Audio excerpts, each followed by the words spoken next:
Hello everyone. Hope everyone is doing well. Welcome to my channel. My channel name is Ask Jafri. Ask Jafri यानी कि आप मुझसे कुछ पूछ सकते हैं और मेरा नाम है जाफरी फरहाद। मैं अपने ज़ाती तजुर्बे के बेसिस पे आप लोगों को हेल्प करने की कोशिश करूँगा।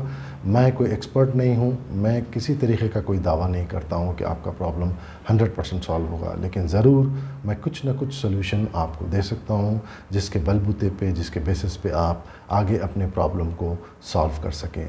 मेरे इस चैनल का मकसद यही है। मैं यंगस्टर्स को, मिडिल एज को, ओल्ड एज को, कपल्स को, सबको कुछ ना कुछ अपने एक्सपीरियंस से निकाल कर देना चाह रहा हूँ, इसीलिए मैंने ये चैनल को बनाने की कोशिश की है। I hope you will send your emails, queries, issues related to me और मैं आपके प्रॉब्लम को सॉल्व करने की पूरी कोशिश करूँगा। लोग मुझे ईमेल करते हैं अपने क्वेश्चंस askjafri@gmail.com पर। आप लोग भी अपने क्वेश्चंस भेज सकते हैं। मैं पूरी कोशिश करता हूँ आप लोगों के क्वेश्चंस पर रिसर्च करके एक प्रॉपर आंसर देने की कोशिश करता हूँ। चलिए आज का हम पहला सवाल लेते हैं। Hi, I have a question related to IT industry. I have completed BTech engineering and I have also completed and taken few courses, IT courses from good reputed institutions. Now my question is, what exactly should I do? When I am doing .NET, people say to do Python. They say no future for .NET. Some say do full stack development course. Some are asking to do AI, artificial intelligence. I am losing interest day by day. I started something with full interest and got diverted cause of people. Can you tell me what exactly is the future? What path to follow? First question का answer हम देने की कोशिश करेंगे। देखिए, IT industry अब आजकल के हिसाब में तो बहुत बड़ी हो चुकी है। अगर आप अब स्टार्ट लेने की कोशिश कर रहे हो तो आपको काफ़ी हद तक स्ट्रगल करना पड़ेगा, काफ़ी पढ़ना पड़ेगा। अब मैं आपको एक छोटी सी कहानी लेके चलता हूँ ताकि आपको आइडिया हो जाए। मैंने अपना करियर आईटी में स्टार्ट किया था 1993। एग्जैक्टली आईटी नहीं बोल सकता हूँ, बस मैं जॉब ढूंढ रहा था। मुझे एक जॉब मिली तो एक डेटा एंट्री ऑपरेटर, एक टैली करके अकाउंटिंग पैकेज आता है अभी भी। 1993 में ब्लैक एंड वाइट मॉनिटर मैं टैली पर डेटा एंट्री किया करता था आईटी डिपार्टमेंट में बैठकर। मेरे आसपास में और भी ऑपरेटर्स होते थे, दूसरी किस्म की एंट्रीज भी करते थे। एक आईटी मैनेजर भी थे हमारे। तो एक दिन मैं देख रहा था कि बल्कि 2 दिन से देख रहा था कि मेरे आईटी मैनेजर काफ़ी फ्रस्ट्रेटेड थे, बहुत परेशान थे। तो मैं बोला कि आखिर मसला क्या है, आखिर इनका देखते हैं जाके। तो मैं उनके जाकर पीछे बैठ गया।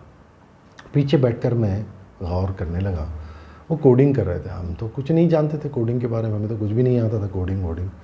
तो जब वो कोडिंग कर रहे थे और शीट पीट पता नहीं कुछ फ्रस्ट्रेटेड थे, तो मैं बोला सर आप करना क्या चाह रहे हैं? तो बोला तुम जानते हो आईटी कोडिंग? बोला नहीं सर मैं नहीं जानता हूँ, लेकिन आपका फ्रस्ट्रेशन देखकर मैं यहाँ पे आया हूँ, तो can you please help me, what problem are you going through? तो बोले देख भाई, मेरे को ये चाहिए, ये आउटपुट चाहिए, ये आ नहीं रहा है, यहाँ पे गड़बड़ हो जा रही है, मेरा आउटपुट कुछ गलत आ रहा है। तो मैंने काफ़ी गौर किया। गौर करने के बाद बोला देखिए सर, आपकी कोडिंग को तो मैं नहीं जानता हूँ, बस इतना जानता हूँ कि आप जो लॉजिक यूज़ कर रहे हैं वो लॉजिक के जो स्टेप्स हैं वो बराबर नहीं है। जैसे फॉर एग्ज़ाम्पल मुर्गी देती अंडा, अंडे को आप फ्राई करते हैं। आप क्या कर रहे हैं, पहले मुर्गी को फ्राई कर दे रहे हैं, फिर अंडे को एक्सपेक्ट कर रहे हैं। तो ये स्टेप को आप इधर करें, यानी कि सेकंड को फर्स्ट बनाए, फर्स्ट को सेकंड बनाए। मैंने ऐसे कुछ एक्सप्लेन किया। तो वो एक बार गुस्से से मेरी तरफ देखे, ठीक है, उन्होंने किया। जैसे रिज़ल्ट आया 100% correct result, and he was shocked. वो मुझे ऐसे देखने लग गए, बोले यार ये तो बहुत ज़बरदस्त लॉजिक है तेरे पास। यू नो, एक प्रोग्रामर के लिए सबसे पहले लॉजिक होती है, विजुअलाइजेशन होता है। How you visualize things then implement through coding. पहले आपको समझना होता है डेटा फ्लो, वर्क फ्लो, जो भी आपका प्रोजेक्ट का फ्लो है, समझे आप, वो समझना पड़ता है। उसके बाद आप उसको कोडिंग में कन्वर्ट करते हैं। कैसे डेटा आएगा, कहाँ पे मैनिपुलेट होगा, कैसे डेटाबेस में जाएगा, या कैसे उसको आप कैलकुलेट करेंगे, जो भी है आपका फंक्शंस वगैरह। तो पहले आपको स्टेप्स विजुअलाइज करना पड़ेगा कि किस तरीक़े से आप उसको विजुअलाइज करते हुए लेके जाएंगे। तो उन्होंने बहुत बहुत एक्साइटमेंट बताया और बोला प्रोग्रामिंग सीखना चाहोगे? मैं बोला हाँ सर ज़रूर, क्यों नहीं सीखूँगा ऑब्वियसली। तो वो बोले कि ठीक है। अब घर आना जाना तो मुश्किल है क्योंकि हम लोग 24 किलोमीटर्स दूर जाके जॉब करके 24 किलोमीटर्स चला के गाड़ी वापस आते थे, उसके बाद टाइम नहीं मिलता था। तो बोले ऑफिस में ही मैं जितना भी हो सकता है तेरे को आधा घंटा पढ़ाया करूँगा। तो फर्स्ट प्रोग्रामिंग मेरी स्टार्ट हुई थी डीबेस 3 या 4 कुछ था। उसमें फ्रंट एंड बैक एंड कुछ नहीं होता था, शायद कुछ लोग सुने होंगे या नहीं सुने होंगे। उसके बाद में हम फॉक्स बेस में आए, फिर हम लोग फॉक्स प्रो, यहाँ तक सारा डॉस बेस्ड चलता था। और एक बड़ी सी फ्लॉपी होती थी, आजकल तो म्यूज़ियम में ही मिलेगी वो, तो वो फ्लॉपी से बूट होता था कंप्यूटर। उसके बाद डॉस प्रॉम्प्ट आता था, फिर हम लोग सारा काम डॉस में करते थे। उसके बाद एक रेवोल्यूशन आया विंडोज़ 95 में, भी आप लोग जानते ही होंगे, जो आज विंडोज़ ऑपरेटिंग सिस्टम यूज़ करते हैं हम लोग, वही विंडोज़ 95 आया। वहाँ से फिर विजुअल फॉक्स प्रो आया, सारे विजुअल्स के साथ, मतलब विंडोज़ विजुअल्स जो होते हैं, यूआई जो यूज़र इंटरफेस है वो पूरा विजुअल बेस्ड हो गया। उसके बाद में देखिए फिर विजुअल बेसिक आया 6.0, मुझे अभी भी याद है। फिर ASP करके आया था, जिसको आज के ज़माने में क्लासिक ASP बोलते हैं, जो ब्राउज़र बेस्ड प्रोग्रामिंग होती थी और उसमें आपके HTML CSS जावा वगैरह सारी चीज़ें आ गए, मतलब क्लाइंट साइड वैलिडेशन वगैरह के लिए जावा यूज़ होता था। तो ये सारी चीज़ें आने लगी, तो हमने काफ़ी वेबसाइट्स बनाए करें। फिर उसके बाद में एक बड़ा रेवोल्यूशन आया कि .NET विजुअल स्टूडियो IDE उसका। तो .NET आने के बाद में उसमें 27 लैंग्वेजेस का support and all, then came C#। अब देखिए मैं माइक्रोसॉफ्ट को फॉलो कर रहा था, तो मैं माइक्रोसॉफ्ट की बात कर रहा हूँ। वैसे तो जावा है, बहुत सारी चीज़ें थी पहले भी, C तो खैर mother of all the languages है। तो उसके बाद में जो मुझे पता है मैं बता रहा हूँ, शायद अगर गलत हूँ तो please correct me.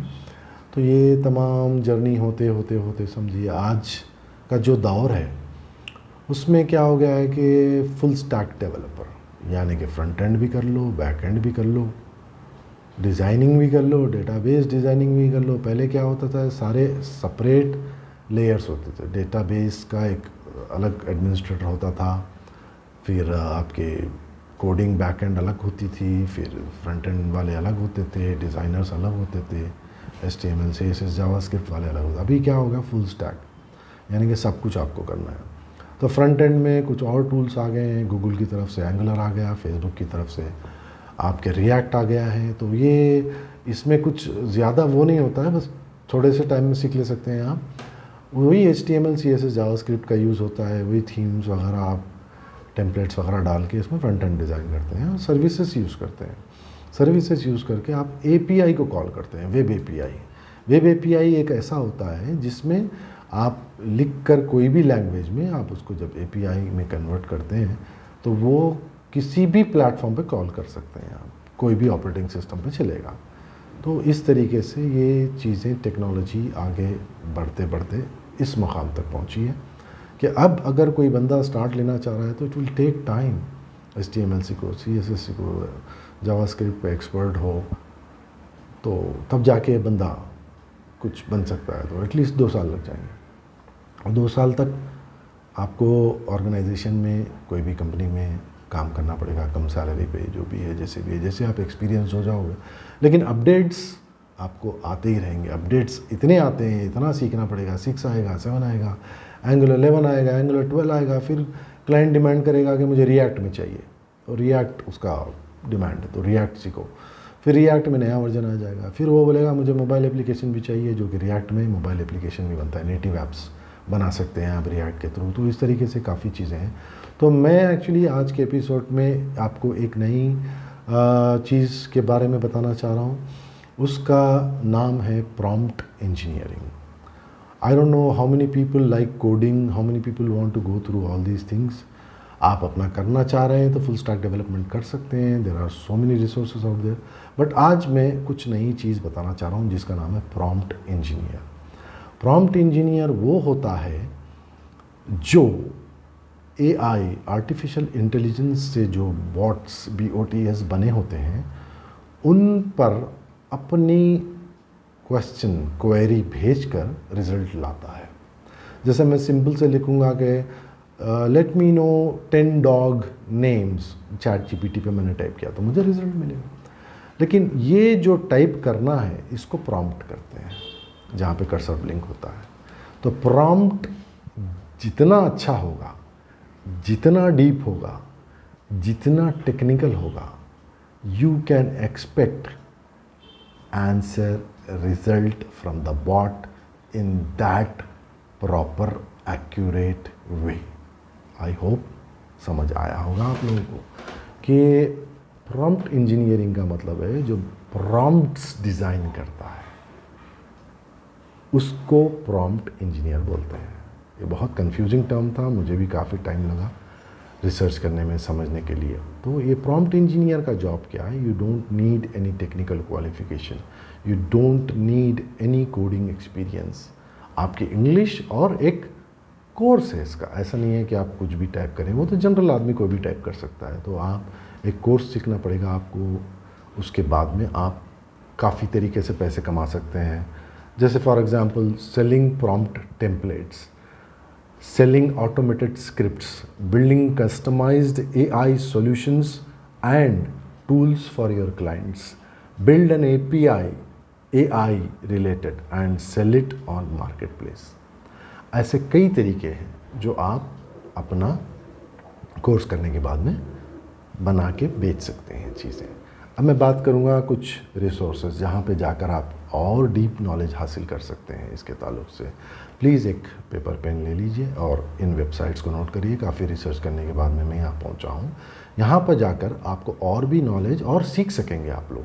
Free courses भी हैं, इसमें शायद कुछ पेड भी हैं। जस्ट गो थ्रू, आप लोगों को प्रॉम्प्ट इंजीनियरिंग के बारे में प्रॉपर डिटेल्स और लर्निंग के रिसोर्सेज हैं। नोट डाउन edx.org पहली website, please note it down. इसके बाद आता है कॉर्सर, COURSER.org। उसके बाद आता है H educate prompt engineering, free YouTube channel है ये। H-एडुकेट EDUCATE प्रॉम्प्ट इंजीनियरिंग, ये टाइप करिए यूट्यूब पे जाकर, आपको फ्री चैनल मिलेगा। इस पे भी आप जो है ना बहुत कुछ सीख सकते हैं। इसके बाद learnprompting.org, इस पे भी आपको काफ़ी डिटेल्स मिलेंगे। You can learn prompt engineering on learnprompting.org। इसके बाद में promptingguide.ai, मैं इसको कोशिश करूँगा कि आपके स्क्रीन पे भी डिस्प्ले करने के लिए। और एक अच्छा बंदा है, इसके यूट्यूब चैनल्स भी हैं, काफ़ी कुछ है, learnwithhasan.com। इसके पास भी आप जा कर के काफ़ी कुछ सीख सकते हैं। ठीक है, ये वेबसाइट पे भी जा सकते हैं आप लोग। और अब यहाँ से अपनी ख़ुद की रिसर्च करिए। इसके सैलरी पैकेज भी बहुत अच्छे हैं, बहुत अच्छी सैलरीज हैं। 50,000 से 1 लाख तक इंडिया में मिल जाएंगे आपको। और ज़रा टेंशन फ्री जॉब है। कोडिंग में क्या होता है, बहुत टेंशन होता है, बहुत प्रेशर होता है, डेडलाइंस होते हैं। इसमें भी डेफिनेटली काम करना है, मेहनत करना है, बट ये अभी ट्रेंडिंग है, अभी आप लोग सीखेंगे तो you will be on the top layer. आप लोगों को अच्छे जॉब्स मिलेंगे, जल्दी मिलेंगे। तो आप जॉब के बारे में भी देख सकते हैं जाके, बहुत सारे जॉब्स मिल सकते हैं आपको। Prompt engineering jobs is an excellent gateway to the tech industry. Average salary is minimum 50K to 1 lakh per month। और भी रिसर्च करके देख सकते हैं आप लोग। ठीक है, तो प्लीज़ प्रॉम्प्ट इंजीनियरिंग के बारे में मालूमात करिए, हो सके तो जल्द से जल्द सीखिए और अपना जॉब पकड़िए और मुझे ईमेल करिए। I will be very happy for that. Okay.